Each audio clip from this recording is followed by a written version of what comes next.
And Emily, I know that you mentioned that you spoke with one of the striking workers this morning as well. What did he or she tell you? I spoke with a worker who had been on the line for their entire career, a union member who's retired now but was part of many strikes. And what she told me is that it's ultimately about fairness for them. They don't want their loyalty to the company questioned. They feel very loyal to them. But it's about fairness. It's about the fact that they are employed, but they're not making the wages they should be making. It's about a benefits package. And what they're really seeing from the company is that, and politically, is that Trump came in and promised that he'd keep factories open or bring work back. And then they see that GM made a deal with the plant in Mexico. So they see that. And so now what they want is they want a fair deal, and they want politicians to acknowledge that what Trump promised them is a bad deal and not working for them. And that what she actually really mentioned to me was that it wasn't just these plant workers that will be impacted, but that blue-collar workers across the country will be watching.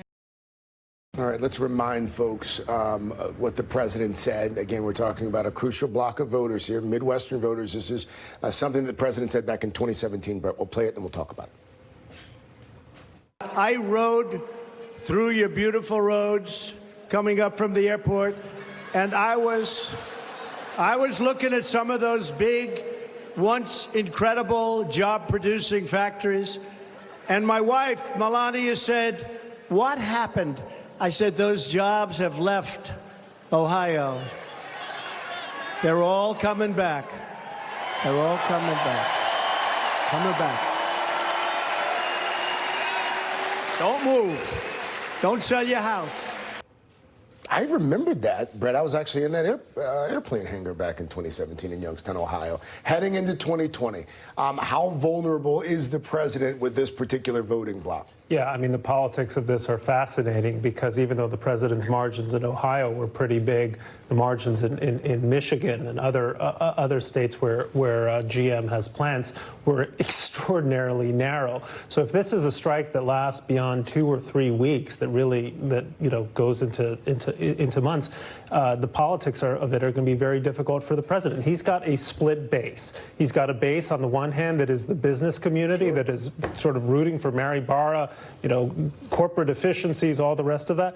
On the other hand, Trump has sold himself as the Republican who believes that the Republican Party ought to be a workers' party. And you'll remember one of his first acts as president was trying to rescue the Carrier plant. More recently, he intervened in a decision by Lockheed. They were thinking of moving out of Pennsylvania, obviously another important state for him. So don't be surprised if this carries on, if Trump is going to use all the power of the presidency to strong-arm GM, at least through the election, to keep the jobs in those states. The president doing what the president is inclined to do, especially in situations like this. The president tweeting, responding to the situation with the tweet that reads in part, "Here we go ahead with General Motors, here we go again with General Motors and United Auto Workers. Get together, make a deal." Is that the if you were advising the president on... That's a holding pattern tweet, right? I mean, that's actually a fairly canny tweet for him at this... That's right now, yeah. At this stage. But the fact is that the votes that he has to win over are the votes of those auto workers, other manufacturing workers, to whom he made extravagant promises in 2017 or 2016 that he's going to have a hard time keeping. Phil, are you still with me? Phil LeBeau there in Detroit? Hey, Phil, I'm still here. Are the protesters that you've talked to, are they laying any of the blame at the feet of the president? No. When I talk with auto workers, I have yet to hear one say, the president promised that we were going to have these jobs. Why isn't he here stepping in? They are squarely aiming any venom that you hear from them at General Motors. And from their perspective, this is a company that made $45 billion in North America under the last UAW contract. From their perspective, they should be getting more than what they are getting. Now, I understand the flip side of that will be General Motors saying we're a more profitable company because we are leaner, much more efficient, and this is a company that is not going to make the mistakes that were made over the last 20 or 30 years where they would do contracts and then come back and say, really wasn't a good contract. really doesn't make us compete against the foreign automakers here in the United States. Mary Barra has been very disciplined about saying, I want this company to be profitable and well run and efficiently run. That doesn't mean just handing out contracts, which was the GM style if you go back 20 or 30 years ago. Emily, support for unions in this country apparently on the rise. There's a Gallup poll that came out not too long ago. It found that 64% of Americans, 64% now approve of unions. That's a number that's apparently up from 50% a decade ago. To what do you attribute the rise? I think it's people understanding that even when people are employed, they are underemployed. Their wages aren't helping them make what they need to make to cover the kitchen table issues.